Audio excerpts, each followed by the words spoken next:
นอกจากการสนับสนุนช่องของเรานะครับผ่านการกดไลค์กดแชร์แล้วก็ Subscribe นะครับผมปัจจุบันนะครับผมช่องของเราได้เปิดช่องทางใหม่ๆนะครับผมเพื่อให้ผู้ชมนะครับผมและแฟนๆของช่องนะฮะสามารถให้การสนับสนุนช่องเล็กๆช่องนี้นะครับให้ได้ไปต่ออย่างต่อเนื่องนะครับและมั่นคงนะครับผมด้วยระบบสมาชิกนะครับผมที่ช่องเราเพิ่งเปิดขึ้นมานะฮะซึ่งทุกคนสามารถที่จะกดสมัครนะครับผมสมาชิกนะครับผมที่ปุ่มจอยนะครับผมหรือปุ่มสมัครสมาชิกนะครับผมที่มุมขวาล่างใต้คลิปนะครับผมหรือมุมขวาบนในหน้าต่างของช่องนะครับผมเพียงเดือนละ50 บาทเท่านั้นนะครับผมโดยมีสิทธิพิเศษมากมายไม่ว่าจะเป็นตราประทับแสดงระดับหลังชื่อนะครับผมเป็นรูปเรือชิปเปอร์ที่ออกมาแบบอย่างสวยงามนะครับผมพร้อมกับอีโมจินะครับเป็นรุ่นพี่แฮมชิปเปอร์นะครับผมสุดน่ารักนะครับซึ่งใช้ในการพูดคุยนะครับผมในช่องคอมเมนต์พร้อมสิทธิพิเศษต่างๆมากมายที่กำลังจะตามมาในอนาคตนะครับผมอีกอย่างหนึ่งคือทั้งการชมคลิปแบบ Exclusive นะครับก่อนใครนะครับผมหรือโอกาสที่จะได้ทำกิจกรรมต่างๆร่วมกันในอนาคตนะครับผมก็สำหรับสมาชิกเท่านั้นนะครับผมที่เก็บสิทธิ์นี้เอาไว้ให้กับทุกๆท่านนะครับแต่หากระบบสมาชิกยังไม่หนำใจนะครับผมเรายังมีช่องทางอื่นให้สนับสนุนกันนะครับผมไม่ว่าจะเป็นระบบซุปเปอร์แตงนะครับผมซึ่งหากผู้ชมเนี่ยเจอสัญลักษณ์นะครับรูปหัวใจนะครับผมที่มีดอลลาร์ไซน์นะครับผมหรือสัญลักษณ์รูปเงินดอลลาร์อยู่เนี่ยข้างใต้คลิปใดคลิปหนึ่งเนี่ยสามารถที่จะคลิกนะครับผมเพื่อโดเนทนะครับผมแทนคำขอบคุณนะฮะเพื่อเป็นการสนับสนุนช่องได้นะครับหรือจะเป็นการโดเนทนะครับผ่านบัญชีธนาคารนะครับผมซึ่งได้ใส่รายละเอียดเอาไว้แล้วนะครับข้างใต้คลิปนี้นะครับผมเอาไว้ที่คำบรรยายใต้คลิปนอกจากนั้นนะครับผมเรายังได้เปิด Line Open Chat นะครับซึ่งชื่อว่า ACS Channel Family นะครับผมก็เลยขอเชิญชาวช่องทุกคนนะครับผมเข้าร่วมห้องแชทได้โดยไม่มีค่าใช้จ่ายใดทั้งสิ้นนะครับผมเอาไว้พูดคุยแลกเปลี่ยนข่าวสารกันนะครับผมในครอบครัวของเราและผมได้จัดทำสติกเกอร์ลายรุ่น Lovely พี่แฮมนะครับชิปเปอร์นะครับเอาไว้เป็นสติกเกอร์ที่ใช้พูดคุยกันด้วยนะครับจะได้ใช้คุยกันในกลุ่มก็น่ารักดีนะครับผมหรือจะเอาไปใช้คุยกับเพื่อนๆส่วนตัวก็ได้นะครับไม่ติดอะไรเลยนะครับผมตั้งใจทำออกมามากๆนะฮะเพียงชุดละ35 บาทเท่านั้นนะครับผมใช้ได้ตลอดชีพนะครับผมก็หวังว่าทั้งหมดนี้นะครับผมจะเป็นเรื่องราวดีๆที่จะเกิดขึ้นกับช่องของเราและชาวช่องของเราทุกคนนะครับผมเพื่อมุ่งหน้าต่อไปสู่ปี 2023 ปีนี้และก้าวต่อไปด้วยกันอย่างมั่นคงนะครับผมอย่าลืมสนับสนุนกันนะครับขอบคุณครับ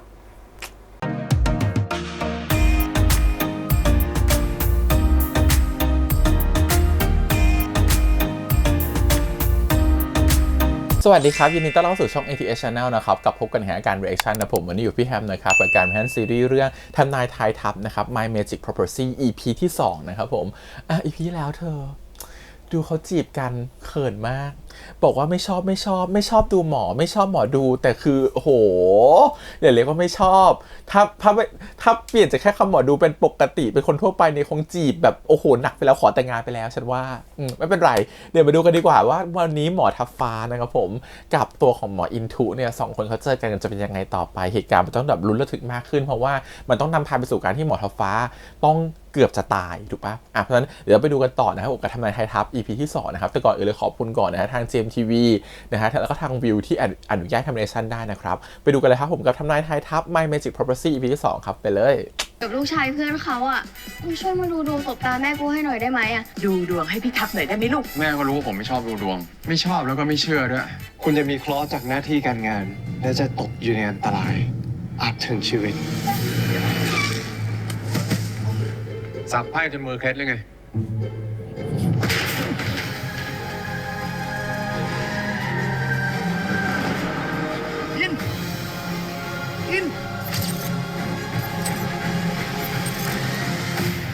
วันนี้เปิดมาจะเป็นชื่อตอนไพ่อะไรลุ้นไปกับเขา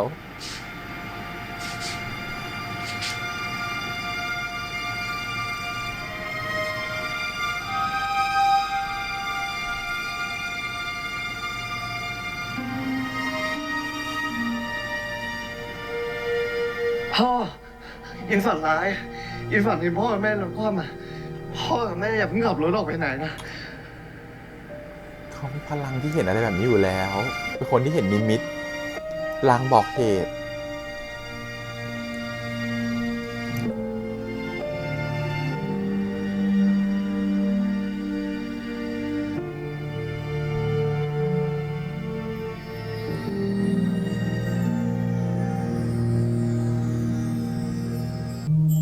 วันนี้อะไรจ๊ะ judgment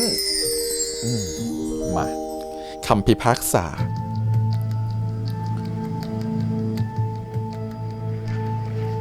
อินพี่ทับอินเป็นไงบ้างอะเอ็นข้อมืออักเสบ หมอให้นอนดูอาการที่นี่คืนหนึ่งเพราะมีประวัติสลบกลัวว่าหัวจะฟาดพื้นและสมองกระทบกระเทือนอ่ะ อิน ทีนี้พี่เชื่อที่อินมันทักพี่ได้หรือยังอะเพราะว่าอินมันช่วยพี่อะมันเลยต้องเจ็บตัวไปด้วยเลยอะ นี่ ทักอะไร ทักว่าพี่ทับจะมีข้อหนักถึงตายค่ะ อย่างนี้ที่เหล็กหล่นทับมึงก็ด้วยป่ะ อุ๊ย มีเรื่องอื่นได้เห็นไหม หยุด ไม่ต้องบอกเรื่องนี้กับพ่อแม่ โอเคนะ แล้วแทนที่จะมาปีใส่พี่ตอนเนี้ยดาวเวลาไปโทรบอกญาติเพื่อน ให้เขามาดูแลดีกว่า อินไม่มีอะ อินมันมีญาติที่ไหนอะอินมันก็มีแค่ดาวนี่แหละ เอาแล้วเว้ยเสร็จแล้วสงสารแล้วเว้ย ต้องดูแลแล้วล่ะ ไอ้ทัศน์แจ้งความยัง แจ้งความเหรอ พี่ทับนี่มันเรื่องอะไรอะ มึงสองคนออกไปคุยกับกูข้างนอกเลย ดาวอยู่ที่เนี่ย ไปเร็ว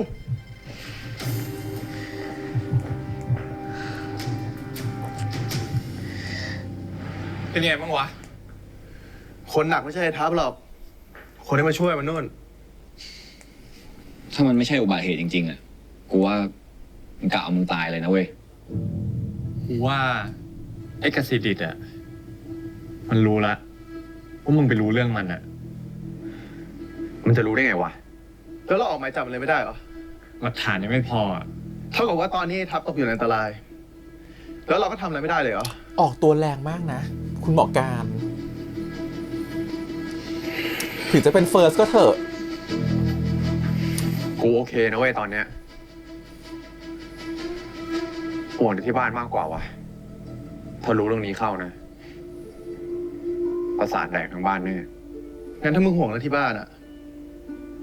มาอยู่คอนโดก่อนไหมล่ะ ใกล้โรงพยาบาลด้วย แล้วกูว่าถ้าอยู่กัน2 คนอะน่าจะปลอดภัยกว่านะ ขอบใจนะเว้ยการ แต่กูว่ายังก่อนวะเอาให้มันจำเป็นจริงๆก่อนแล้วกัน ใกล้ แต่นี่ก็จะเป็นแล้วนะเว้ย ขอบใจเว้ย ใกล้กินหนักฆ่าเลย ฉันไม่เชื่อเธอหรอก เธอจะเอาคนไปอยู่ใกล้เธอจะได้จัดการง่ายๆใช่ไหมสองคนนี้ก็เถียงกันอยู่นั่นแหละ น่ารัก ดูแล้วจะเป็นไบโพล่า แต่ตอนนี้กูสงสัยอยู่เรื่องหนึ่งว่ะ อะไรวะ มึง2 ตัวเนี่ย มีซัมติงอะไรกันปะ ทำไมดูชัดขนาดนั้น กู ล่ะ ว่ามวลมันแปลกๆนะ อ้าว ไม่มี แปลกใจเหรอที่กูจำมึงได้อ่ะ อันนิดนึงอ่ะแล้วทำไมต้องทำเป็นเหมือนจำไม่ได้ด้วยวะ กูไม่รู้นี่หว่าว่ามึงจำกูได้เปล่า หรือบางทีอ่ะ มึงอาจไม่อยากจ โอ้ย หมอหัวใจแต่อย่ามาเล่นกับหัวใจนะ กูฝากเรื่องไอ้ทับเลยนะ กูเป็นห่วงมันอ่ะ ถ้ากูช่วยอะไรได้ก็บอก ำไม่ต้องห่วงหรอก มันหน้าที่กูอยู่ละ กูดีใจด้วยนะ ที่มึงได้เป็นตำรวจอ่ะ ตอนเด็กๆอ่ะ ที่กูก็อยากเป็นตำรวจ แล้วมึงอยากเป็นหมออ่ะมันโคตรเชยเลยว่ะ อาชีพมันก็ไม่น่าตื่นเต้นสักอันอ่ะ เหมือนตอบเอาใจกูไปงั้น แต่กูดีใจนะ ที่ ที่กูได้เป็นหมอเหรอ ที่กูได้เจอมึง ที่ได้เจอมึงอ่ะ บทมันเดาไม่ยากหรอก ไปแล้วนะ โอ้ยดูชอบความเฉยค่ะ คุณน้องสู้ตายคู่นี้ อย่าหวั่นไหว อย่าหวั่นไหวลูกอย่าหวั่นไหว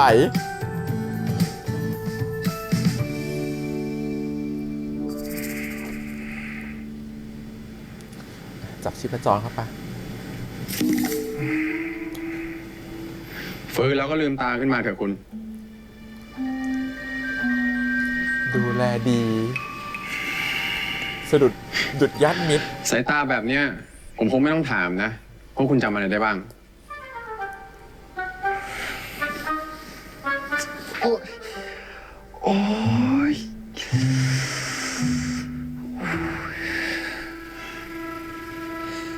เอ็นข้อมือคุณอักเสบหนัก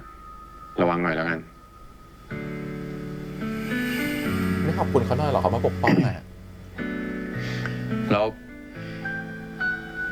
สรุปคุณจำอะไรได้บ้าง ไม่อยากจะจำได้ด้วยซ้ ดี เป็นคำตอบที่ดี เห็นคุณตอบแบบเนี้ย ผมก็สบายใจ ไอ้ยินมึงจำอะไรได้บ้างไหมอะหมอบอกว่าสมองมันกระทบกระเทือนอะ ำคุณเป็นใครอะครับ แข่งเพื่อน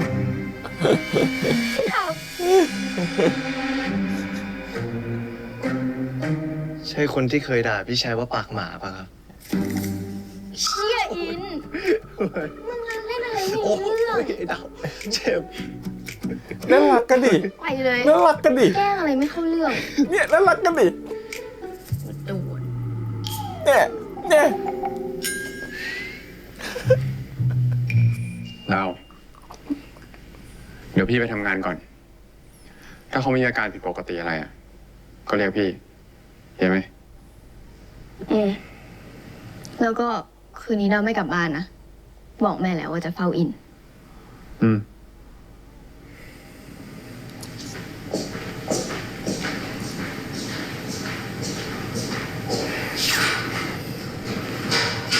มึง กูขอบคุณมากๆเลยนะที่ช่วยพี่กูอะ เนี่ยน้อง เฮ้ย ไม่เป็นไร น้องยังรู้จักขอบคุณนี่พี่ไม่ขอบคุณเลยนะ พี่มึงเป็นไรวะ วันนี้ไม่เป็นไร แต่ช่วงนี้เขาหนักอยู่วะทำไงดีวะอิน พี่ทัพเพิ่งกลับมาคุยกับพ่อด้วยอะถ้าพี่ทัพเป็นอะไรขึ้นมา บ้านกูพังแน่ๆอะ โอ้โห ได้เวลาทานยาแล้วค่ะ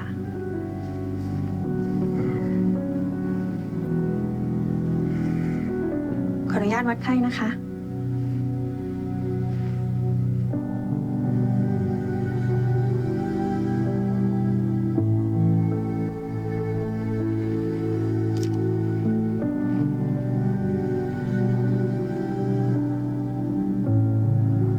คุณยังมีเคราะห์จากหน้าที่การงาน และจะตกอยู่ในอันตราย อาจถึงชีวิต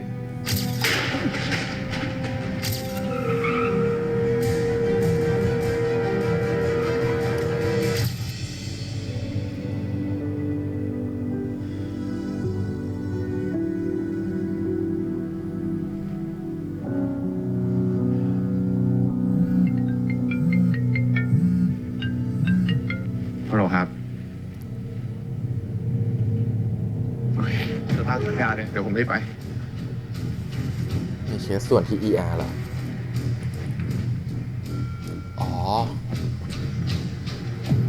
คุณทารา ชั่วโมงที่แล้วค่า CPP สูงกว่าปกติครับ ตอนนี้ความดันก็เริ่มตกครับ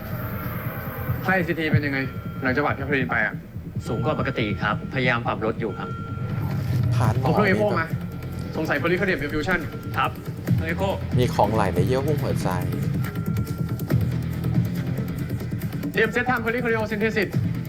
เจาะระบายของเหลวออกจากเยื่อหุ้มหัวใจ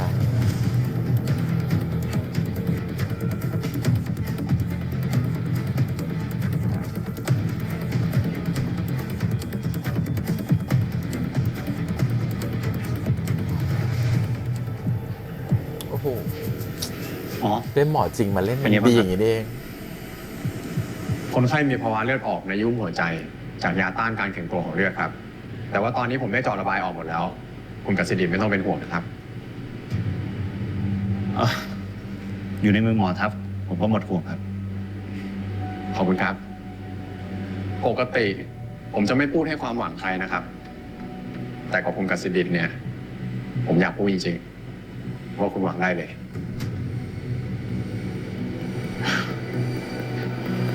ที่โรงพยาบาลมีหมอทั้งเก่งทั้งฉลาดแบบนี้ แถมขยันด้วย ก็ผมก็สบายใจนะครับ ยังไงก็ดูแลสุขภาพด้วย ไม่ดีเหมือนไม่ได้ดีใจที่เมียจะฟื้น ขอบคุณครับ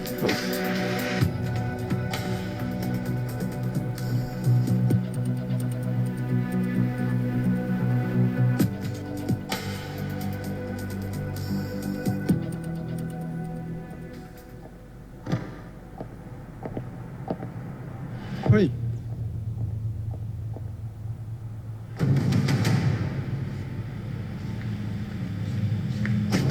โดน เจาะยางหมดเลย อะไรวะเนี่ย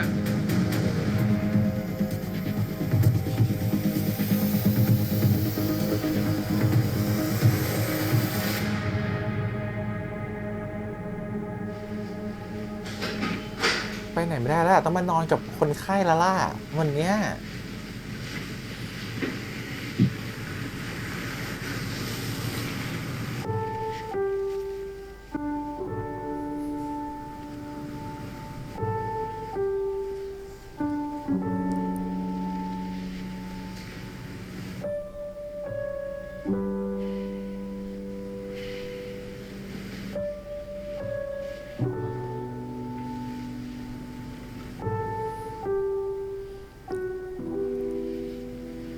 ไม่ชอบหมอดู ไม่ชอบหมอดู ไม่ชอบหมอดู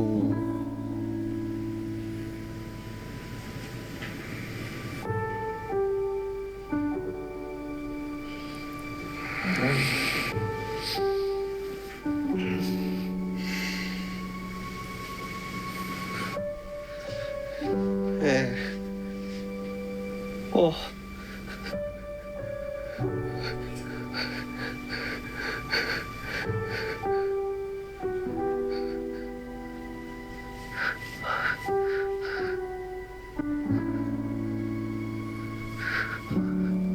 จับหัวไหมหรือจับตัว จับอก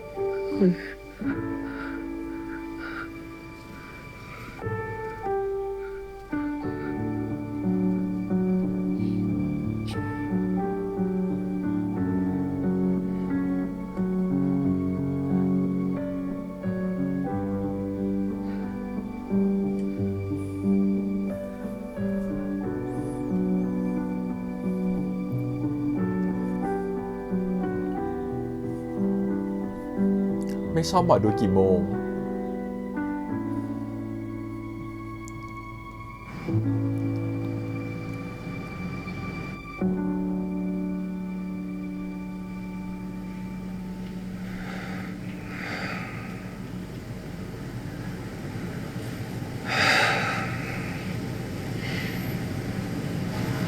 ุ๊ย เธอมันจะเฝ้าประจำไปหรือเปล่า หมอประจำตัวไง ดาวกลับไปแล้วเลยให้ผมมาเฝ้าคุณแทน ไล่น้องกลับบ้านหรือเปล่า โรงพยาบาลนี้ไม่มีพยาบาลเหรอ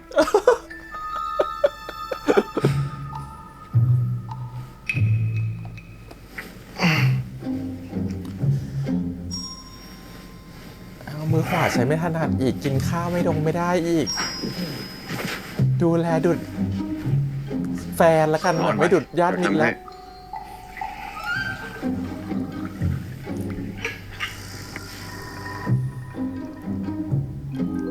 เดี๋ยวสายๆเนี่ย เพื่อนผมที่เป็นตำรวจเขาจะเข้ามาคุยกับคุณหน่อยโอเคไหม ผมไม่โอเคได้ด้วยเหรอ ถามอย่างนั้นน่ะ เนี่ยเราก็ทำเป็นซึนๆไปอย่างนั้นแหละ ใจอ่อนโยน จะไปไหนอีกเนี่ย ห้องน้ำไม่ต้องช่วย ไปเองได้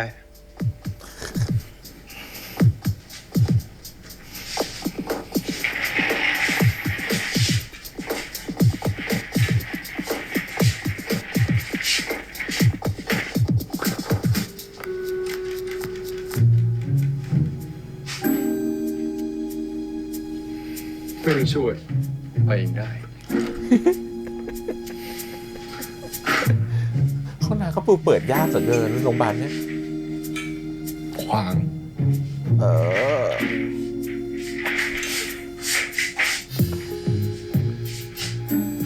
ไม่ปิดด้วยอ่ะ เปิดแล้วก็ปิดดิ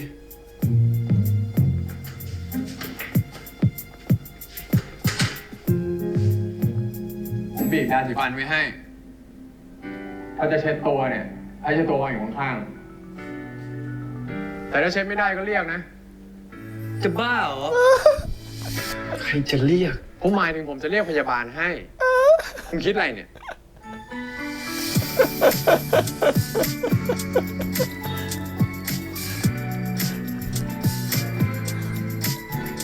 นี่ก็ดูแลดีเกินไง ให้หมอเวรนะ เออ หมอเวรใครจะไม่คิดได้ไงล่ะ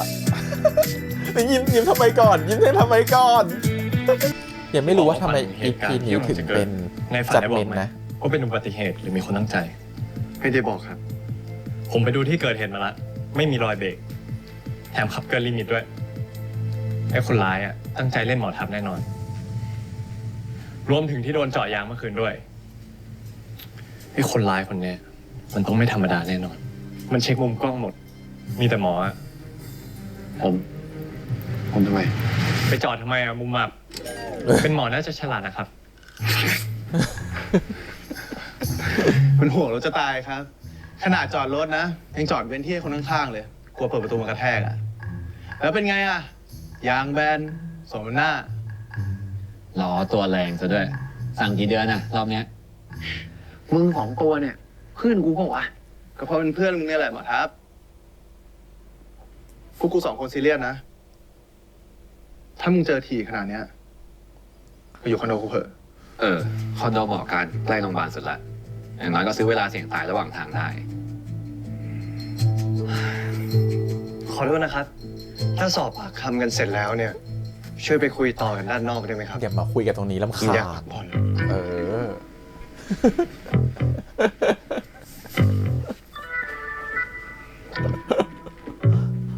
เราก็แรงเนาะ ไปกินข้าวกันปะ กูมีผ่าว่ะ โทษที โอเคงั้นกูกลับก่อนนะ บ๊ายบาย เจอกัน เงินครับ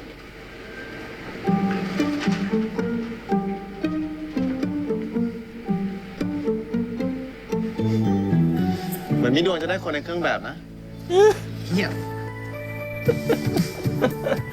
หมอกายก็ดูน่ารักนะ ก็ดูแซวคนดูคนนี้ไปทั่ว แต่รู้ว่าเพื่อนจอดรถอยู่มุมอับเนี่ย ชอบรู้ข้อมูลเยอะเนี่ยน่ากลัวแล้วก็โอ้ยนางบงราบาลไม่มีแล้วฉันไม่เคยเห็นหมอมายุ่งกับฉันขนาดนี้ไปนอนไข้เลือดออกไปอาทิตย์ไม่เคยเจอหมอเลย หมอเจอวันละครั้ง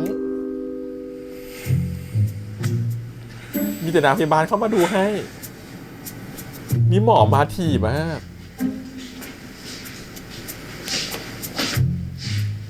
คนไข้คุณแม่แหละ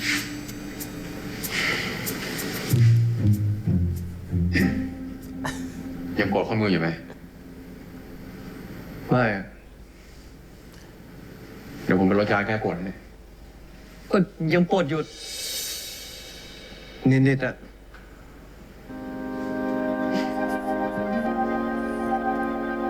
เป็นห่วงแต่เราก็ฟอร์มเยอะเนี่ยเราเนี่ย แล้วปวดหัวไหมขึ้นไส้ ไม่อะ แล้วเมื่อคืนหลับดีไหม ก็ดี ไม่ดีได้ไงล่ะเขาจับมือไปทั้งคืน ผมจะออกจากโรงพยาบาลได้ยังไง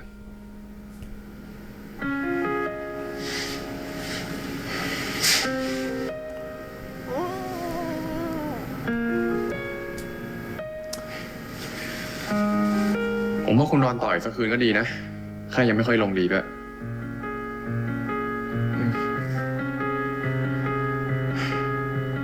กลับบ้านไป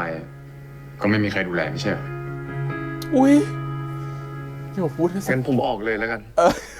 พอดีดูแลตัวเองได้ เออ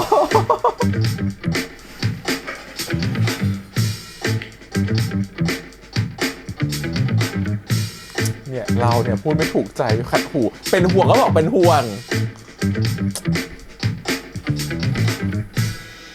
แม่ครับ ช่วงนี้ผมขออนุญาตย้ายไปอยู่คอนโดกลางสักพักก่อนนะแม่ ทำไม คือเคส ICU มันค่อนข้างเยอะครับ งานมันโหลดมากเลยอะผมก็เลยจำเป็นต้องไปจริง แล้วรถพี่ทับอยู่ไหน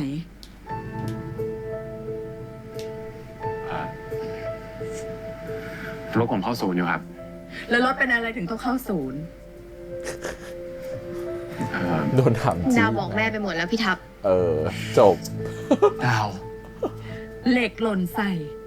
โดนรถชน รถโดนเจาะยาง พี่ทับจะบอกแม่กี่โมง แม่ขอสั่งห้ามพี่ทับออกจากบ้าน จนกว่าจะจับคนร้ายได้ แม่ ผมต้องทำงานแม่ งานของพี่ทัพจะสำคัญกว่าแม่ไหม มันไม่ได้สำคัญกว่า ผมเลยต้องมาบอกแม่ได้ไงว่า ผมจะย้ายไปอยู่คอนโดการก่อนน่ะ แล้วมันมีประโยชน์อะไรฮะพ่อเขาก็เป็นห่วง จะเป็นห่วงทำไมล่ะ พี่ทัพเขาเป็นพี่คนโต เรื่องแค่นี้ให้เขาจัดการเองก็ได้ ไม่รู้ปัญหาของพ่อกับลูกทะเลาะอะไรกัน แม่ครับ แม่ฟังผมคอนโดการมันอยู่ใกล้โรงพยาบาลมากครับ ผมสัญญาว่าผมจะไม่ไปไหนเลยนอกจากที่ทำงาน แล้วก็คอนโดมัน อีกอย่างมีไอ้ต้นที่เป็นตำรวจคอยดูแลผมอยู่ แม่ไม่ต้องเป็นห่วง งั้นพี่ทัพต้องรายงานแม่ทุกชั่วโมง ว่าอยู่ที่ไหน เข้าใจไหม นะครับ มีอะไรต้องบอกแม่นะ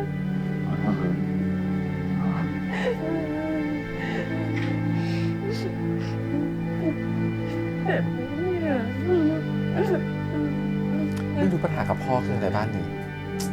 น่าสงสัย เอาสบายแล้วมึง เดี๋ยวมึงใช้ห้องทางนั้นนะ เป็นห้องว่างอ่ะ ขอบใจไว้ย ส่วนเรื่องรถ เอาอีกคันกูไปใช้ก่อนแล้วกัน กูว่ารถมึงก่อนจะซ่อมเสร็จอ่ะ น่าจะอีกนานเลยวะ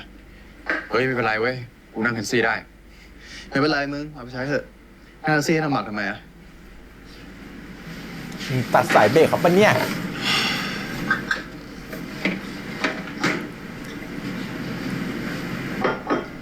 ครับ มึงแน่ใจไหมว่า เรื่องที่เกิดขึ้นกับมึงทั้งหมดอะเป็นฝีมือกสิดิต ถ้าไม่ใช่กับสิดิตกูก็ไม่รู้แล้วว่าใครวะเพราะตั้งแต่มีเคสคุณทาราเข้ามา ทุกอย่างแม่งเกิดกับกู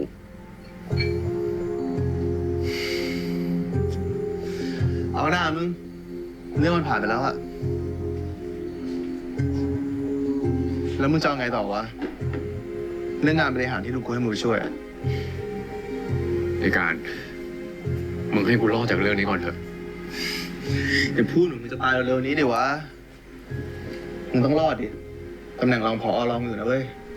เห็นไหมมันมีเรื่องหน้าที่การงานมาเกี่ยวจริงๆด้วย รองผอโรงพยาบาล พี่กูบอกว่ามึงยังไม่ควรออกจากโรงพยาบาลอ่ะ น่าจะอยู่ต่ออีกหน่อย ราชาดาบจริง อยู่ต่อทำไมวะ มีเรื่องต้องจัดการตั้งเยอะแยะ อีกอย่างนะ เดี๋ยวกูก็ต้องขึ้นแม่ฮ่องสอนแล้วอะ ก็อย่ามาเป็นลมแถวนี้แล้วกัน กูอุ้มไม่ไหว ไอ้ดาว โอเคปะเนี่ย กูเป็นห่วงพี่ทัพว่ะมึง กูไม่รู้ว่าเขาจะมีเคออะไรอีกไหมแล้วตอนนี้เขาก็อยู่คอนโดเพื่อนด้วยอ่ะ กูยิ่งเป็นห่วงเขาเข้าไปใหญ่เลยว่ะมึง ไม่ต้องห่วงหรอก พี่มึงอะมีคอทุกครั้งที่อ้าปากอยู่แล้ว มึงห่วงคนอื่นเถอะ อันนี้ไพ่บอกหรือคุณบอกเอง มาไงเนี่ย กูว่าจะบอกมึงอยู่พอดีอ่ะ กูเอาของมาให้พี่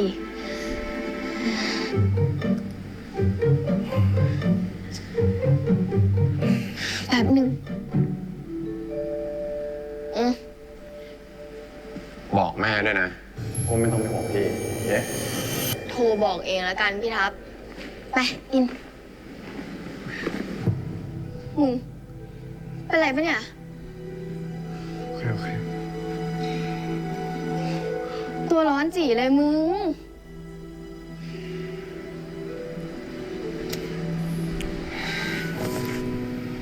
ผมโอเค ผมว่าคุณไปโรงพยาบาลหน่อยก็ดีนะ ไอ้ต้องอะ นี่ใจคอจะไม่ให้ความร่วมมือกับใครเลยหรือไง เกี่ยวอะไรกับคุณวะ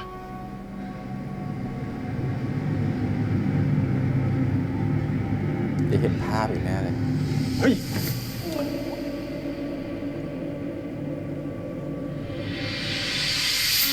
จำสัมผัสนี้ได้หรือเปล่า มึงเอาของมานี่ เดี๋ยวกูเอาชุดคุยไป วัน ฝา รับ ก ป ให้ ริญญาเธอต้องจำได้สิ พี่ทัพพามันไปโรงพยาบาลนะ รถมันจอดอยู่ข้างนอกอ่ะ ฝากนะ รถคุณอยู่ไหน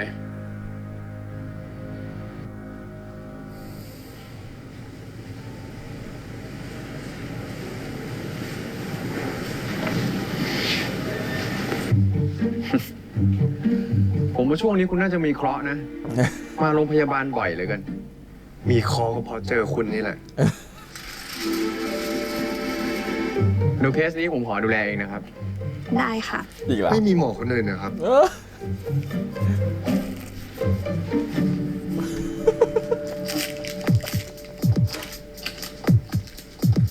ดูแลดุดญาติมิตร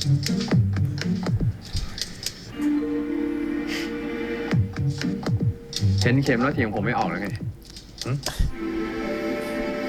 ซีนนี้ที่เขาควรโดนฉีดจริงใช่ไหม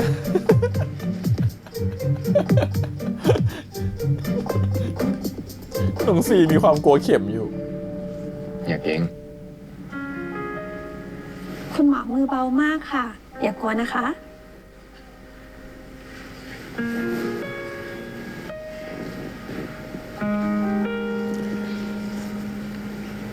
เรียบร้อย ปกติงานเจาะเลือดเจาะไอ้น้ำเกลือเนี่ยส่วนใหญ่คุณหมอไม่ค่อยทำหรอกใช่ไหมหมอจริงๆเจาะเลือดสู้นางพยาบาล ผม ไม่ได้ ให้ยา นะ ลดไข้แล้วก็ยาคลายเครียดไปด้วยนะ อีกสักพักคุณน่าจะง่วง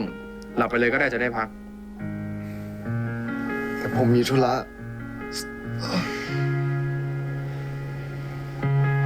รอให้น้ำเกลือหมดก่อนให้กลับ อย่าดื้อ ผมจะนั่งรอตรงเนี้ยไม่กวนเอ๊ะ อุ๊ยหมอไม่มีงานการทำแล้ว ER ด้วยเป็นหมอ ER อ๋อเขาจะเป็นรองผอเขาเป็นสายบริหาร เข้าใจได้ 40 นาที อดทนนะ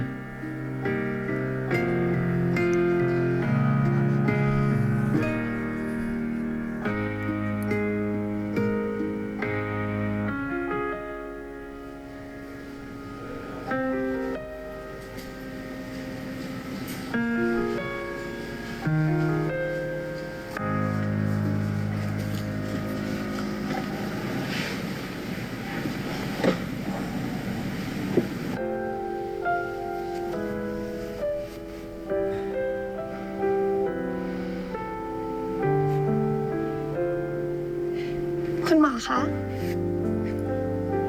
น้ำเกลือหมดแล้วค่ะ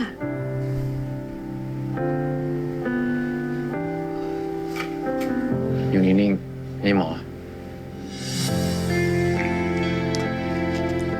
อยู่นี่แฟนเธอเองบอกว่าหมอ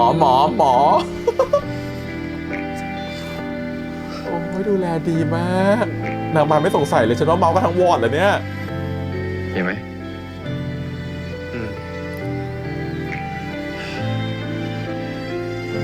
เดี๋ยวผมไปส่งคุณเอง งานการไม่ทำกันละ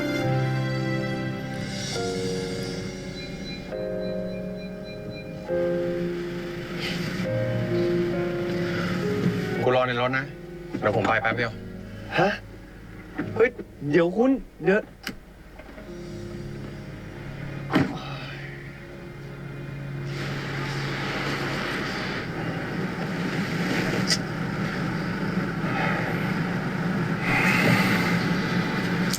คุณพี่เห็นว่าน้องซีแบบว่าขี้แมงวันเยอะอยู่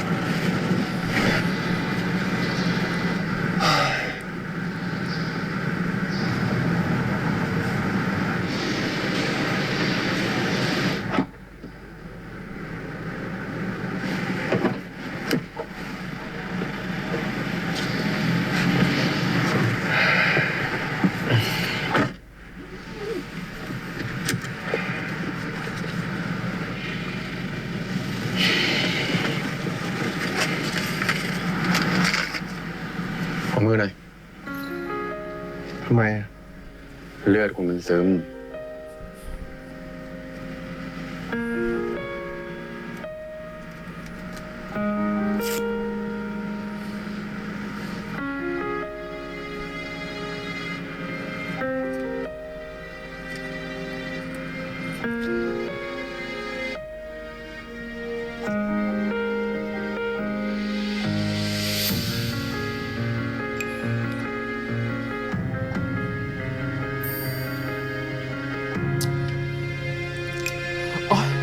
มันมีมวลนะฮะ มันมีมวล คน นะฮะ อะไรพกพลาสเตอร์ยาด้วย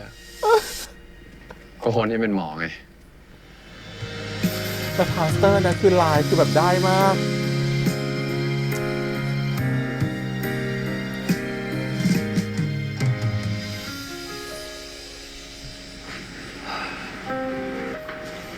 ก็คือมาดูแลถึงวันนี้คือเตรียมจัดกระเป๋ามานอนที่เขาว่างั้น ขออนุญาตนะคุณ ดูแลหยุดยับนิด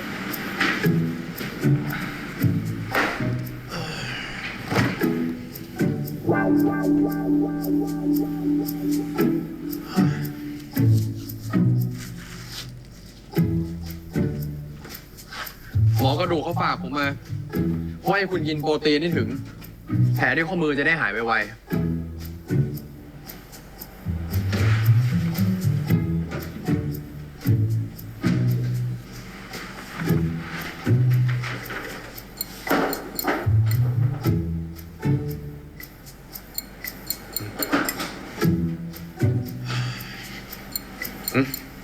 รวมจะได้ไม่ต้องไปลงอีก ลูกอมลายทะเลแล้วก็อะโวคาโด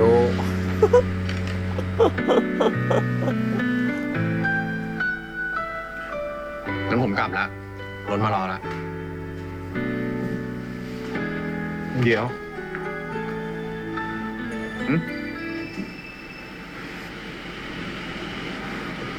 ขอบคุณนะ แต่ทีหลังไม่ต้อง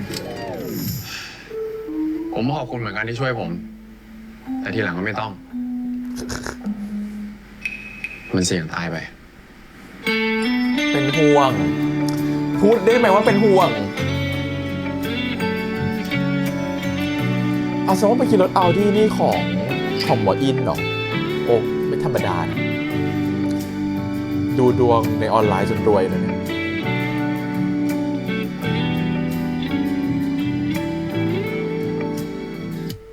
เธอน่าจะชอบนะ น้องเขาเป็นไงบ้างอ่ะ ที่โรงพยาบาลนี่มีความลับบ้างไหมวะ ฉันบอกแล้วเมาทั้งวอร์ด ก็ถึงขั้นหมอทับฟ้าเนี่ย เจาะเองเฝ้าเอง วิกฤตเหรอ เปล่า ธรรมดาที่ไหนวะ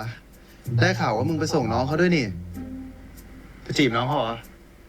จีบเพี้ยอะไรกูไม่ได้จีบ กูแค่รู้สึกผิดที่ทำให้เขาต้องเจ็บตัวเฉย งั้นถ้ามึงไม่ได้จีบน้องเขาอะกูจีบนะ ป่าไม่ตรงกับใจชิบหายเลยมึงเนี่ย ดูก็รู้ ฮัลโหลครับ ได้ครับเราผมไป โรงพยาบาลเหรอ กูไปก่อนนะ ไอ้ทับเฮ้ยเจอรถ ได้เจอกัน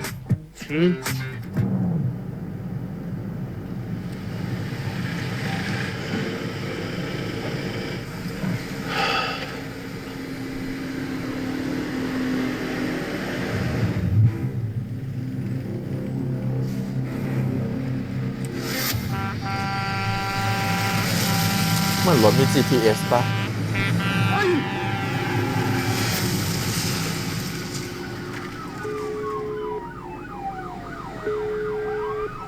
ค่ะแม่ ฮะ พี่รับโดนรถชนเหรอ ได้ค่ะ เดี๋ยวเราตามไปที่โรงพยาบาล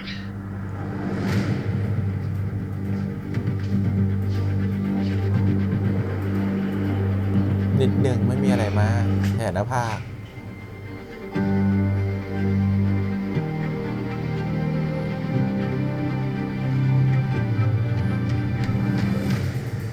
ว่ามึงต้องหายไปสักพักว่ะ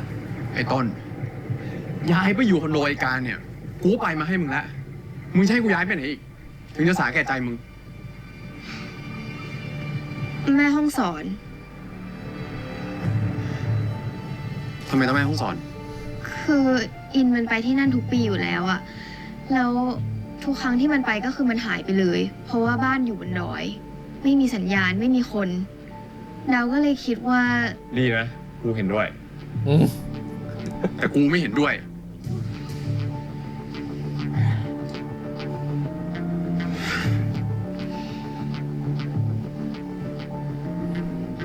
คุณ ปัญหากับพ่อคืออะไรก่อน อยากรู้อ่ะ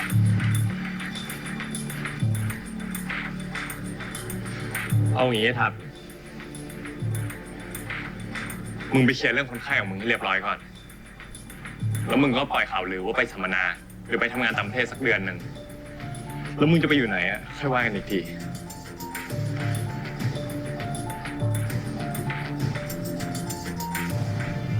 ไปปล่อยข่าวสัมมนาใครเขาก็ต้องรู้ปะ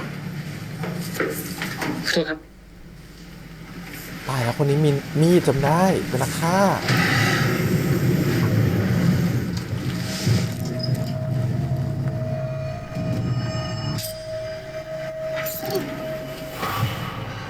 เป็นภาพนิมิต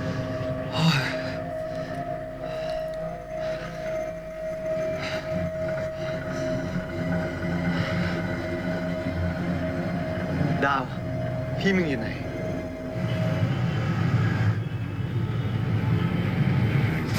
รับดิพี่ทับรับสิ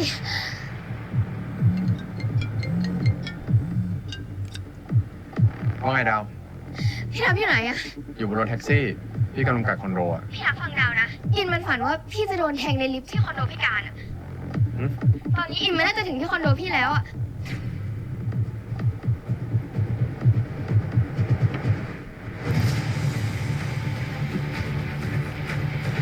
เข้าไม่ได้นะคะ คุณเป็นลูกบ้านหรือเปล่าคะ ขอโทษนะพี่ พี่ช่วยเปิดห้อง 806 ได้ไหมครับ ไม่ได้ค่ะ ผมต้องขึ้นไปเดี๋ยวนี้เลยอะ ถ้าคุณไม่ใช่ลูกบ้าน คุณต้องรอเจ้าของห้องมาค่ะ พี่ครับ เขาอยู่ในอันตรายนะพี่ ถ้าคุณ พี่เปิดให้ผม ไใช่ เถ ลูกบ้าน อะ แล้วเปิดให้คุณไม่ได้ค่ะ แต่เขากำลังจะตายนะพี่ ถ้าพี่ไม่เปิดตอนเนี้ย รปภ พี่ผมขอร้อง พี่เปิดให้ผมเถอะ ไม่ ผม ได้ ขอร้อง ผมต้องขึ้นไปเดี๋ยวนี้เลยอะ โอเคค่ะ โอเคค่ะ แต่เราต้องขึ้นไปด้วยนะคะ ทางนี้ครับ คุณจะมีเคราะห์จากหน้าที่การงาน และจะตกอยู่ในอันตราย อาจถึงชีวิต ถ้ามันไม่ใช่อุบัติเหตุจริงๆอ่ะ กูว่ามึงกะเอามึงตายเลยนะเว้ย ไอ้คนร้ายอ่ะตั้งใจเล่นหมอทับแน่นอน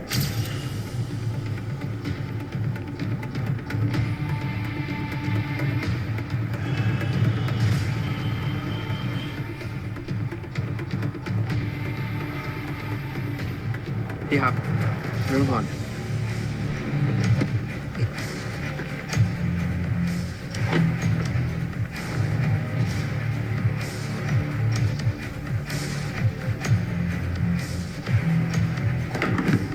คุณ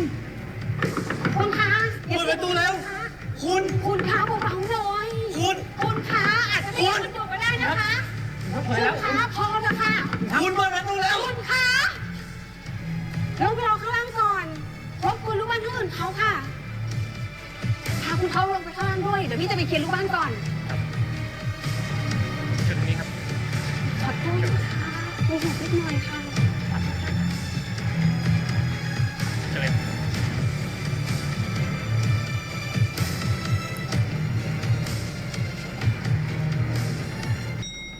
และไอ้ยามคนนี้มันคือคนที่เป็นนักฆ่าใช่ปะตายแล้วน้องจะโดนเองปะเนี่ย เมื่อเอาตัวเข้าไปขวางธนูก็จะวิ่งมาหาเราเอง ทำไมถึงพูดว่าจะมีคนตายไปเอาข่าวมาจากไหนล่ะครับ อ๋อเปิดไพ่ได้จัดเมนต์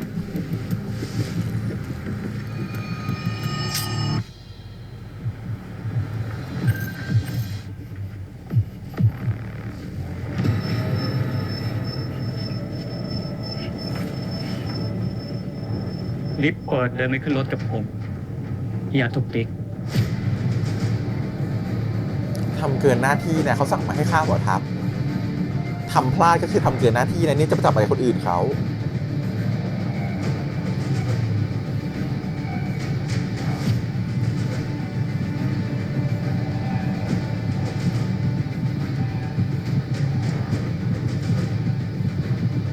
เปิดมาเจอหมอทัพเลยปะ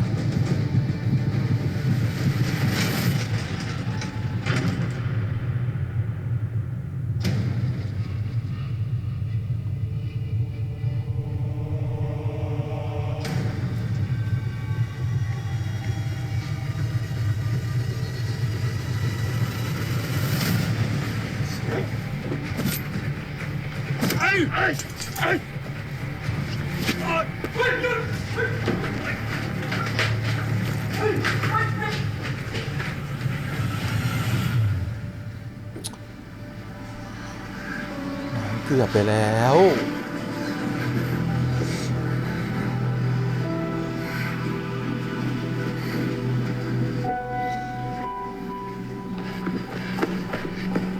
กุญแจรถ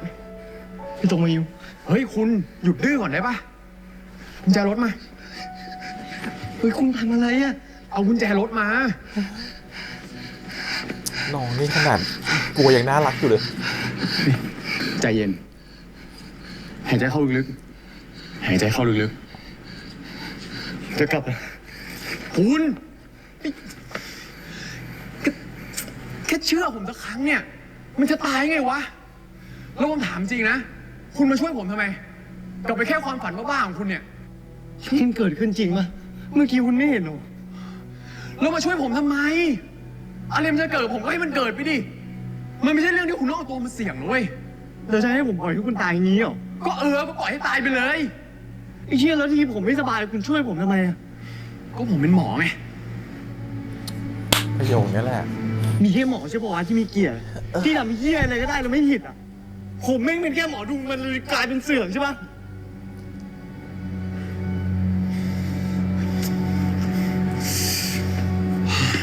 คุณไม่เห็นคนป่วยคุณช่วยได้เหรอแต่ผมเห็นคนตายแล้วผมช่วยใส่ไม่ได้ยังไง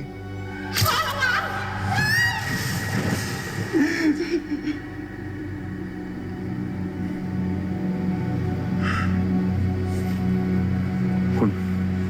ใจเย็นเว้ยผมไม่ได้หมายความว่าแบบนั้นไม่เห็นกับตัวเลยคุณรู้ป่ะว่าที่บ้านเขาเป็นห่วงคุณมากแค่ไหนแล้วคุณจะให้ผมทำไงให้ผมหนีไปเลยไหมแบบที่คนอื่นเขาบอกกันน่ะทำไมวะผมทำอะไรผิด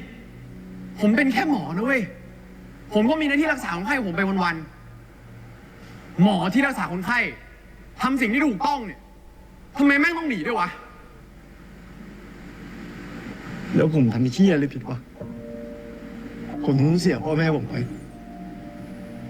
พี่หายไปแป๊บนึงมันจะเป็นเหี้ยอะไรนักหนาคุณไม่คิดถึงตัวเองอ่ะเคยคิดบ้างปะถ้าเกิดคุณเป็นอะไรขึ้นมาพ่อแม่คุณในดาวมันจะพังแค่ไหนอ่ะเคยแคร์ความรู้สึกคนที่ต้องมีชีวิตอยู่ต่อไปปะ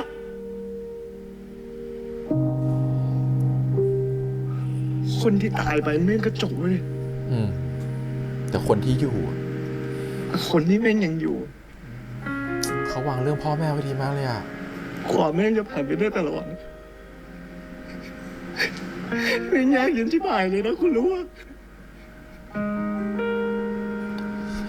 ดีมาก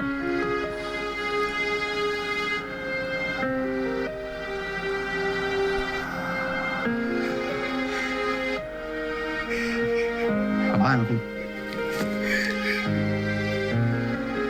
กลับบ้านปล่อยดิวะปล่อยดิคุณปล่อยคุณกลับบ้านผมขอโทษ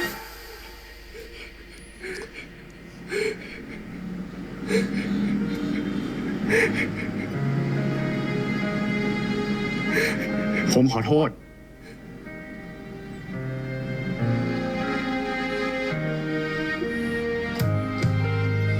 จริงๆคนเป็นประโยชน์ที่ต้องพูดตั้งแต่แรกแล้วอะขอบคุณกับขอโทษเนี่ยหมอยังไม่พูดเลยสักคำ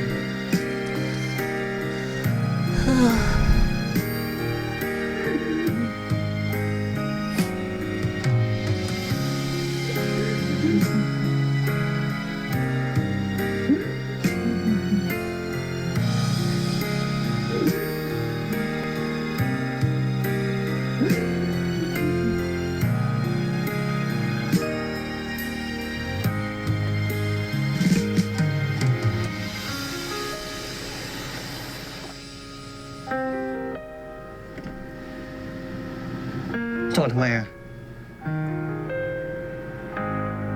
คุณอยากช่วยผมใช่ไหม ผมขออยู่ในห้อง ผ สอ ม น ไม่ กับ ได้อ คุ ยา ณ กช่วยคุณ แต่คุณก็ไม่อยากให้ดาวเสียใจ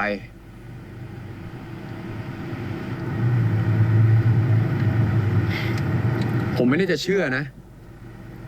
แต่ถ้าผมจะบอกว่า ผมจะให้ความร่วมมือ โดยการหายไปสักพัก แบบนี้คุณโอเคไหม มันก็เรื่องของคุณ มันเรื่องของคุณด้วย เพราะผมจะอยู่บ้านคุณ ยังไงนะ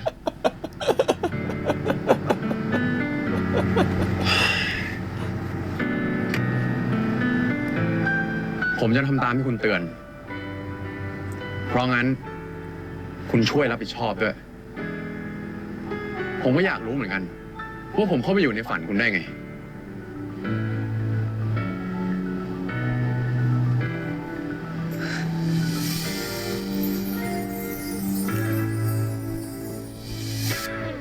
ผมจะไปแม่ห้องสอนกับคุณ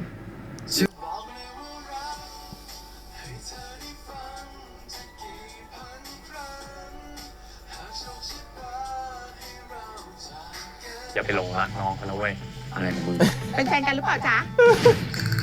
หนีตายอยู่นะ ไม่ได้มาเที่ยวทำตัวตามสบายได้เลยนะ แล้วก็เป็นคนหนึ่งอยู่ โอ๊ยทำไมพื้นห้องน้ำมันเปียกขนาดนี้วะ มันถึงได้เรียกว่าห้องน้ำเอง ผมตัดสินใจแล้วว่าจะให้คุณช่วยทำทุกอย่างไปเลย แทนค่าเช่าบ้าน นี่ที่หลบภัยหรือโรงงานนรกฮะก็บอกให้ทำตัวตามสบายไม่ใช่เหรอ สบายไปปะ เดี๋ยว EP นี้นะครับผมเธอมันจะหวานไปไหนก่อน คือหมออ่ะก็ชอบนะแต่หมอก็ซึนมากไงหมอก็รู้สึกว่า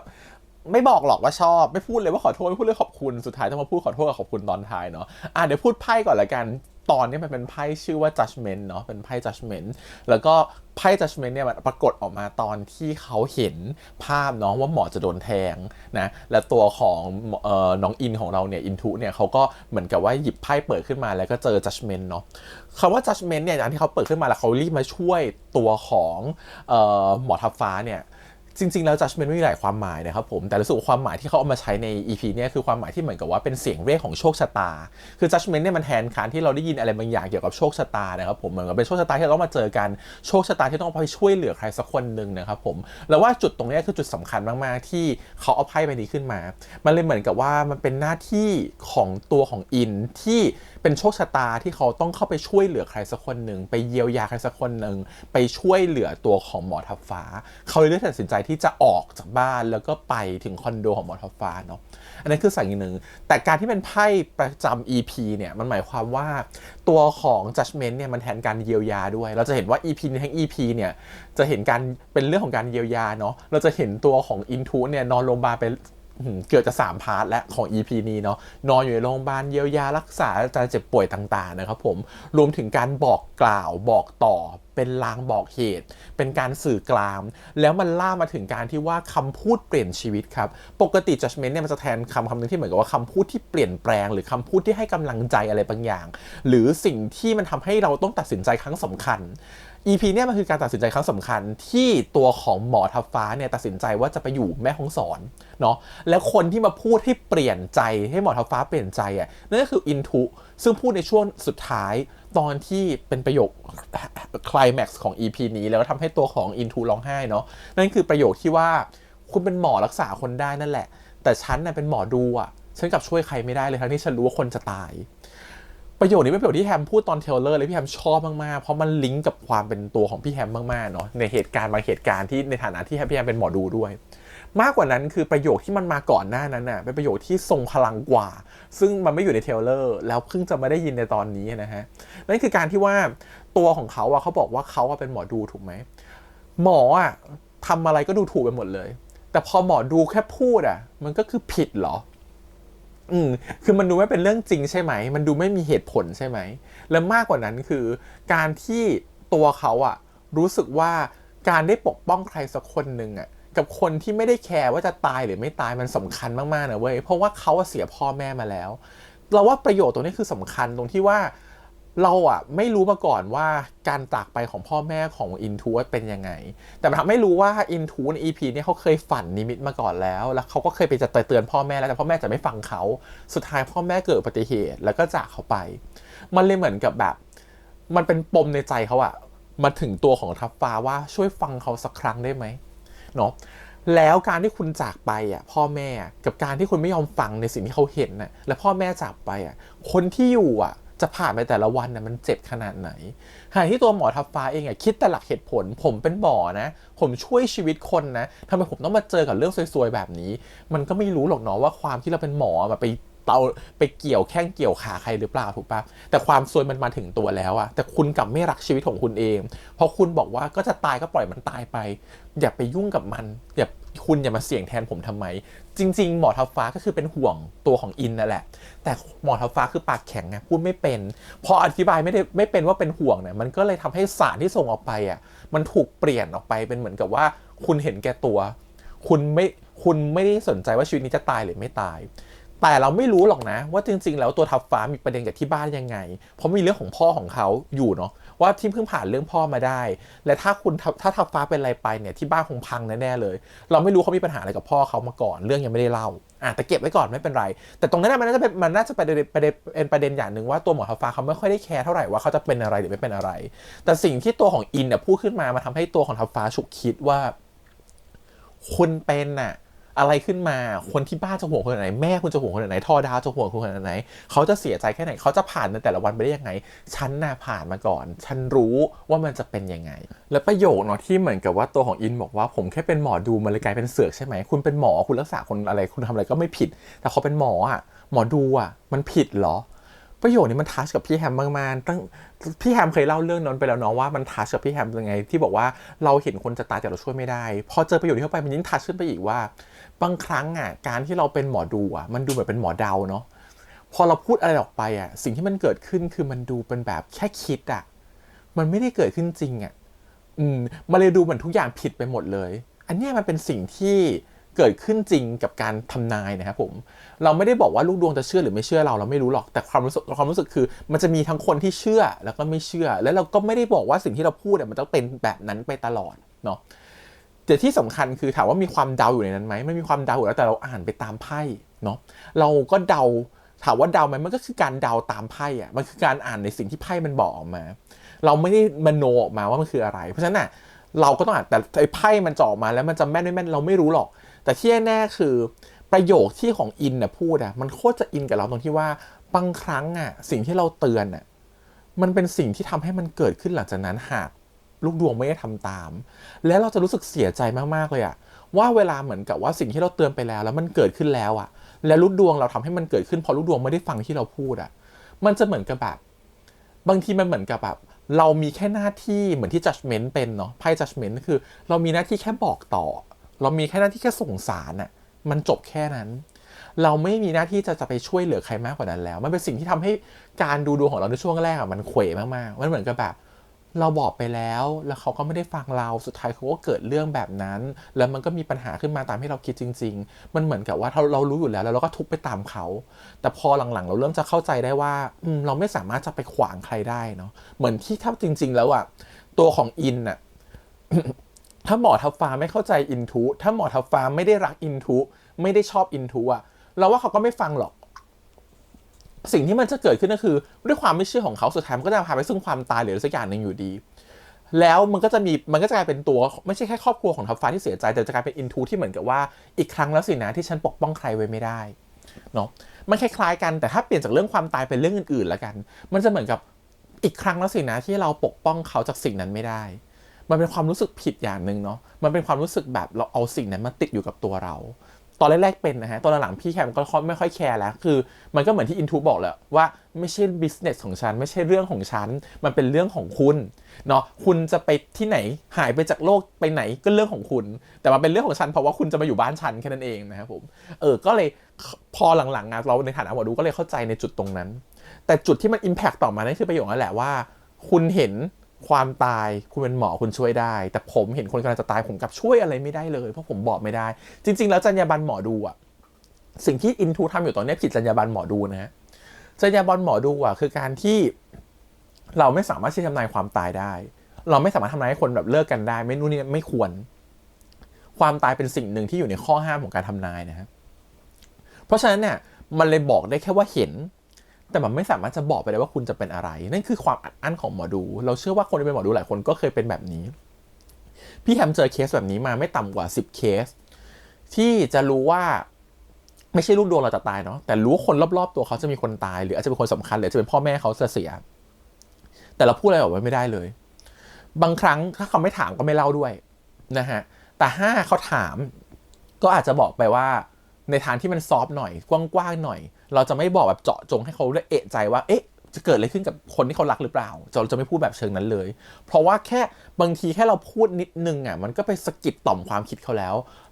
เราจะไม่ยุ่งกับตรงนั้นจะไม่ยุ่งกับความเป็นความตายของคนอื่นเพราะฉะนั้นเราก็จะไม่ทำนายหรือเราก็จะเลี่ยงในการทำนายแต่สิ่งที่อินทูทำตอนเนี้ยคือการที่เข้าไปช่วยคนที่กำลังจะตายแต่เขาไม่ใช่ทำนายหรือดูดวงนะแต่เขาเห็นนิมิตมันต่างกันนะฮะสิ่งที่เขาเห็นนะมันเป็นนิมิตมันเป็นสิ่งที่เขาเชื่อด้วยว่ามันจะเกิดขึ้นเพราะมันเคยเกิดกับพ่อแม่เขาแล้วเพราะฉะนั้นน่ะมันยิ่งกว่าการทำนายมันไม่ใช่การเราไปทำนายว่าจะมีคนตายแล้วแต่แม้จะเปิดไพ่ขึ้นมาเห็นว่าจะมีการตายเกิดขึ้นเนาะแล้วเราก็เตือนเขาไปเนาะสิ่งที่อินทูทำจริงๆก็ไม่ควรทำตั้งแต่ EP ก่อนเนาะที่เปิดไพ่3ใบแล้วเตือนเขาไปแต่มันเป็นเพราะว่าเขาอะรู้สึกซิงกับคนคนนี้มันเหมือนการที่เขาเกิดมาคู่กันหรือมันมีความเชื่อมอะไรบางอย่างซึ่งตัวของทัฟฟ้าก็อยากรู้เหมือนกันว่าทำไมเราสองคนถึงแบบเธอถึงฝันถึงฉันซึ่งตรงเนี้ยมันเป็นจุดหนึ่งมากๆที่อยากรู้เหมือนกันว่าทำไมถึงฝันแต่พอมันฝันมาแล้วเนาะคนมันก็ห้ามไม่ได้อะมันเหมือนถูกลิขิตมาให้ต้องช่วยเหลือกันน่ะมันเลยเป็นสิ่งที่ตัวของอินทูก้าวเข้ามายุ่งกับเวรกรรมหรือยุ่งกับความเป็นความตายของคนอื่นเขายอมที่จะเสี่ยงจากสิ่งที่มันไม่ควรทำในจรรยาบรรณของเขาเพื่อจะช่วยคนคนหนึ่งด้วยเหตุผลอะไรก็ไม่รู้แหละแต่ลึกๆมันคือต้องช่วยเนี่ยเรารู้สึกว่า2คนนี้มันซิงกันด้วยความที่ลึกๆมันต้องช่วยอะไรบางอย่างอีกคนนึงตลอดเวลาอีกคนนึงก็ชอบอีกคนนึงลึกๆก็รู้สึกว่าต้องปกป้องคนนี้ไม่งั้นจะบอกแบบไปอยู่ในห้องน้ำแล้วบอกได้ไงว่าไอ้หมอเวรแต่จริงๆก็เหมือนยิ้มให้เขาชอบเขาเอาลูกอมมาให้ก็เหมือนกับคือมันมีความน่าเอ็นดูของหมอทัฟฟ้าอยู่ในจุดที่ตัวของอินทูก็น่าจะชอบทัฟฟ้าเหมือนกันอะไรเงี้ยมันก็เลยมีอะไรแบบเนี้ยที่มันซิงต่อกันอยู่มันก็เลยหนีจากกันไปไม่พ้นนะเพราะฉะนั้นสิ่งที่หมอทัฟฟ้าเจอในพีนี้ค่อนข้างจะหนักนะถึงขนาดโดนแบบว่ามาฆ่าถึงคอนโดเลยนะฮะสั่งยามมาแล้วก็หนีไปได้เนาะแล้วไอ้ลูกศรดอกนั้นน่ะที่ถูกขวางอ่ะมันก็เกือบจะมาโดนตัวของอินทูด้วยดีว่าเจอทัฟฟ้าก่อนดวงมันยังไม่ถึงคาดเนาะก็เลยปกป้องไว้ได้มันจะเห็นว่าใครเป็นคนร้ายเนี่ยพอจะเดาได้แล้วว่าถ้ามันมีทั้งกาซิดิตและอาจจะเป็นทั้งหมอการประเด็นที่เขาพูดในวันนี้คือจริงๆแล้วทัฟฟ้ามีโอกาสได้เป็นรองผอ.โรงพยาบาลอยู่นะฮะมันจะเข้ากับไพ่ EP ก่อนมากเลยนั่นคือราชาดาบที่ไปพูดไปว่าเกี่ยวกับการเป็นอยู่ตำแหน่งผู้บริหารมันต้องเกี่ยวอะไรเกี่ยวกับการตำแหน่งเลื่อนขั้นสักอย่างนึงและจริงดังว่าเลยจริงๆด้วยนั่นคือการที่ว่าตัวของทัฟฟ้ามีโอกาสจะกลายเป็นรองผอ.แสดงว่าการแย่งตำแหน่งเนี่ยมันมีการแย่งกับหมอการหรือเปล่าเขาอาจจะแย่งกับหมอการก็ได้นะและหมอการอาจจะมองว่าตัวทัฟฟ้าเป็นคู่แข่งก็ได้นะหมอการก็เลยมองว่าโอเคการที่คุณมายุ่งเรื่องกับทาราแสดงว่าคุณน่ะกำลังจะไปยุ่งกับกาซิดิตซึ่งกาซิดิตเนี่ยตั้งใจจะฆ่าหมอทัฟฟ้าอยู่แล้วตัวการเองก็หวังผลตรงนั้นอยู่แล้วอาจจะไปร่วมมือกับกาซิดิตก็ได้เพราะว่าถ้าสมมติหมอทัฟฟ้าเปิดโปงเนี่ยตัวการเองก็จะซวยด้วยการอาจจะมีเป็นเหมือนกับผู้ท้าชิงตำแหน่งรองผอ.ก็ได้และถ้าคนรู้ว่าการเป็นคนที่ร่วมมือกับกาซิดิตฆ่าทาราการก็เป็นปัญหาเหมือนกันมันเลยเหมือนการกับอัสซิดิตอาจจะร่วมมือกันเพื่อกำจัดหมอทัฟฟ้าเพื่อปิดปากหมอทัฟฟ้าก็ได้นะฮะแล้วก็เหมือนกับเป็นการยิงปืนนัดเดียวได้นก2ตัวนั่นคือกำจัดหมอทัฟฟ้าตัวเองไม่ติดคุกและ2คือหมดคู่แข่งก็ได้เนาะก็เลยรู้สึกว่าตรงเนี้ยคือจุดสำคัญเหมือนกันรวมถึงการที่ว่าการอาจจะรู้ว่าคนที่ทำให้เขาได้เลื่อนขั้นเป็นรองผอ.ได้ก็คืออาจจะเป็นกาซิดิตถ้าทาราตายกาซิดิตเป็นคนถือหุ้นกาซิดิตก็อาจจะมีโอกาสปรับให้ตัวของการขึ้นมาเป็นรองผอ.แทนตัวทัฟฟ้าก็ได้มันอาจจะเป็นอะไรที่มันวนๆกันอยู่ตอนนั้นก็ได้เกี่ยวกับเรื่องของการเลื่อนขั้นเลื่อนตำแหน่งเพราะฉะนั้นเราเลยเชื่อว่าการที่เขาถูกแทงในคอนโดการเนี่ยมันต้องมีการต้องอยู่เบื้องหลังเรื่องนี้แน่นอนแต่ก็สงสารเนาะหน้าเขาน่ารักจังเลยเป็นหมอเฟิร์สก็เลยแบบบางทีก็โกรธเขาไม่ลง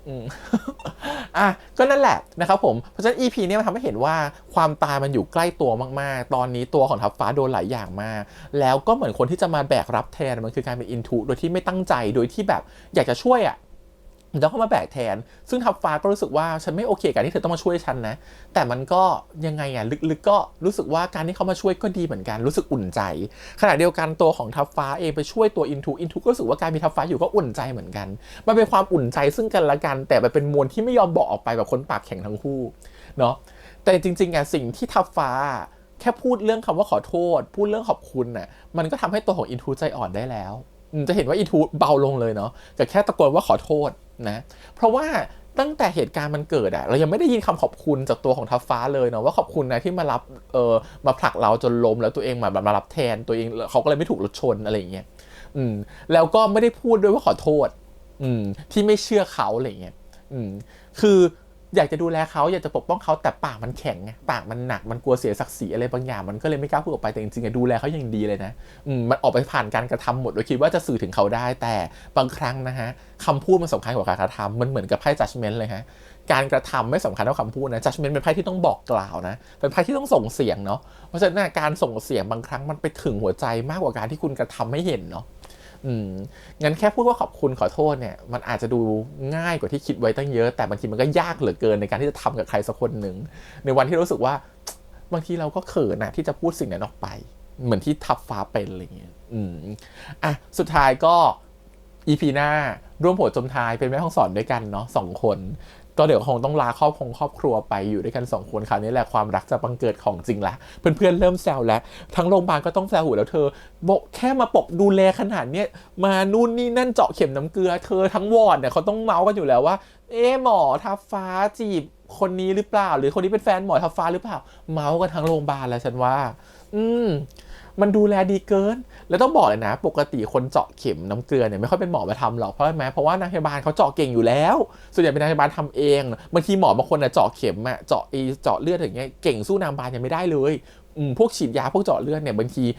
หมอเนี่ยสู้นางพยาบาลไม่ได้ฉะนั้นตัวเนี่ยเราเห็นนางพยาบาลทำเนาะแต่เคสเนี่ยหมอเขาเป็นแบบอาจจะเป็นหมอมือนิ่งไงเป็นหมอ ER นะหมอผ่าตัดศัลยกรรมนะแบบโอ้โหเจาะดูดเอาเลือดออกมาจากของเหลวออกมาจากหัวใจได้นี่คือแบบนิ่งมากแสดงว่าเขาเป็นคนเจาะแบบเข็มแบบมือนิ่งมากๆเพราะฉะนั้นก็เลยไม่ต้องห่วงตรงจุดนี้แต่ก็คือมาดูแลเป็นพิเศษมันผิดปกติพวกนี้เป็นหน้าที่นางพยาบาลไงก็รู้สึกว่าเคสนี้มันดูแปลกกว่าคนอื่นเข้าหน้าอะไรอย่างเงี้ยแต่การที่หมอทับฟ้าไปถูก ER เล่บ่อยๆแล้วก็ถูกแบบแล้วก็เป็นสามารถผ่าหัวใจแล้วก็เจาะน้ำออกมาได้เนี่ยแสดงว่าตัวของทับฟ้าเป็นคนที่เก่งมากๆคนหนึ่งก็ไม่แปลกที่จะได้เป็นรองผอ.นะฮะเป็นคนที่บุคลากรที่ทุกคนเรียกหาแต่ดูว่างงานแล้วเป็นหมอ ER งงเหมือนกันโอ้โหดูแลคนอื่นช่ำเหมือนรับเคสแค่วันละเคสก็คือเคสน้องอินทูEP นี้ไม่ค่อยเห็นเรื่องของไพ่ออกมาเยอะมากนะครับผมอีกนิดนึงเรื่องความฝันขอแชร์เรื่องตัวเองนิดนึงแล้วกันนะฮะเคยมีฝันไหมที่เกี่ยวกับเป็นการเห็นลางบอกเหตุหรือนิมิตแบบนี้พี่แฮมเคยมีนะแล้วก็พี่แฮมเมื่อสักปี2 ปีที่แล้วพี่แฮมมาฝันถึงคนหนึ่งบ่อยมากๆแต่เรื่องไม่ใช่เป็นของการที่เหมือนกันเราไปเห็นว่าเขาจะตายหรือเป็นอะไรหรือเป็นลางบอกเหตุเนาะมันเป็นความฝันที่เราไม่เข้าใจเหมือนกันว่าคืออะไรจนสุดท้ายเราไปเจอคนที่เราเชื่อแล้วกันว่าเขามีเซนส์และเขาก็เห็นอะไรบางอย่างเนาะแล้วเขาก็ทักเราขึ้นมาจนเราอึ้งเหมือนกันเพราะเขาทักสิ่งที่เราฝันได้ตรงมากๆแล้วเขาก็บอกว่าสิ่งที่เราฝันอยู่มันคือการที่เรากับเขาคนนั้นมีจิตผูกพันต่อกันคือเรารู้จักคนที่อยู่ในฝันนะแล้วเราฝันเห็นเขาเดือนละ2 ครั้ง14 เดือนติดเธอคิดว่ามันแปลกไหมเรายังคิดว่าแปลกเลยทำไมเราต้องฝันถึงคนหนึ่ง14 ครั้ง14 เดือนติดอันคนที่เราเคยชอบด้วยเป็นคนที่เราแบบรู้สึกชอบเขาด้วยแล้วมันก็ฝันพอมันฝันเยอะๆมันยิ่งว่าทำให้คิดว่าเราชอบเขามากขึ้นไปอีกหรือว่าเราแบบหมกมุ่นแต่ตัวเขามันก็คือไปคุยกับเขาเหมือนไปช่วงเวลามันช่วงประมาณสัก 2-3 เดือนแรกก่อน14 เดือนเนี่ยช่วง14 เดือนเนี่ย 2-3 เดือนแรกเหมือนพยายามจะไปจีบเขาด้วยแต่ก็แบบไม่ได้จีบติดอะไรนะฮะซึ่งเราก็ยังงงแล้วก็ยังฝันต่อเนื่องอยู่แบบนั้นมันเป็นช่วงเวลาที่เขาเหมือนกับมีเหตุการณ์ที่เขาลำบากนิดนึงแล้วเราเข้าไปช่วยเหลือเขาแล้วพอมันจบความลำบากตรงนั้นไปเขาก็จากเราไปไม่แบบจากตายนะเหมือนจากเราไปคือไม่ได้คุยติดต่อกันอีกแล้วเนาะเพราะมันเกิดความที่เขารู้สึกว่าเราไปชอบเขาแล้วเขารู้สึกเขาไม่ได้ชอบเราเขาเลยทำตัวเหินห่างจากเราออกไปแต่หลังจากนั้นเราก็ยังฝันถึงเขาอยู่มันเป็นอะไรที่ประหลาดมากๆไม่เคยเกิดเหตุการณ์แบบนี้มาก่อนจนสุดท้ายมันเหมือนกับมีคนที่เป็นบุคคลที่มีเซนส์ละกันแล้วเขาก็มาทักแล้วเขาบอกว่าสิ่งที่เราฝันมันคือนิมิตมันคือสิ่งที่เรามีผูกสัมพันธ์อะไรกับเขาบางอย่างไม่รู้ตั้งแต่ตอนไหนไม่รู้ตั้งแต่ชาติไหนเขาไม่ได้บอกเราเขาไม่ยอมบอกเราแต่เขารู้ว่ามันมีความสัมพันธ์ต่อกันและที่มันเกิดความฝันแบบเนี้ยจะบอกว่าพอเราฝันเสร็จแล้วเราเอาไปแทงหวยทุกครั้งเลยนะเหมือนกับเขาฝันปุ๊บแล้วก็เข้าเว็บเอ็มไทยครับแล้วก็พิมพ์ฝันเราลงไปมันก็จะออกเป็นเลขแล้วก็เอาเลขนั้นไปเล่นไปซื้อสลากแล้วก็ถูกเป็นปีที่ถูก12 เดือนติด24 งวดติดเธอเป็นช็อกไหมฉันก็ช็อกฉันก็งงเนาะนั่นแหละแล้วเราไม่ได้คำตอบหลังจากนั้นหลังจากที่เราหยุดฝันไว้มาสัก 2-3 เดือน นะแล้วก็เป็นคำตอบที่แบบทำให้เราเคลียร์ทุกอย่างเลยนั่นคือเขาบอกว่ามันเป็นเรามีความสัมพันธ์ต่อกันในรูปแบบหนึ่งในสักมิติหรือชาติภพหนึ่งและสิ่งที่มันเกิดขึ้นคือเรามีหน้าที่เข้ามาดูแลเขาและพอเราดูแลเขาในจังหวะที่เจอกันและเขาได้สิ่งที่ต้องการแล้วอ่ะเขาก็จากไปมันเหมือนเราต้องชดเชยให้เขาแต่ขณะเดียวกันเขาอ่ะติดค้างอะไรบางอย่างกับเราอยู่ตั้งแต่อดีตและสุดท้ายเขาก็ต้องมาชดเชยให้เราครั้งเนี้ยคือการชดเชยผ่านฝันเพื่อให้เราได้ถูกหวยถูกลอตเตอรี่แล้วก็ได้เงินอันนี้การชดเชยครั้งที่1เขาทักว่าอีกในอนาคตจะต้องมีการกลับมาชดเชยให้กันอีกครั้งหนึ่งแต่อันนี้จะเป็นรูปแบบของการกระทำเราก็ไม่รู้เหมือนกันว่าสิ่งนี้จะเกิดขึ้นจริงหรือเปล่านะแต่เป็นสิ่งที่เราขนลุกมากๆตอนที่เราได้ยินเนาะเราก็รู้สึกว่ามันมีแบบนี้จริงๆนะที่เราจะฝันถึงใครสักคนหนึ่งตลอดเวลาโดยที่มันก็มีเหตุผลของมันอยู่แหละแต่มันอาจจะไม่ใช่แต่มันไม่ใช่แค่เหตุผลเหมือน into ฝันเพราะว่ามันมีความสัมพันธ์กันบางอย่างแล้วก็ต้องเข้าไปช่วยเหลือเขาแต่มันเป็นการที่ฝันถึงใครสักคนหนึ่งบางทีมันไม่ใช่เรื่องแบบดูปกตินะฮะบางทีทำให้เรากังวลด้วยและในฐานะที่เราแบบเป็นหมอดูเราเปิดไพ่ทุกครั้งรู้สึกว่าและคำตอบออกมา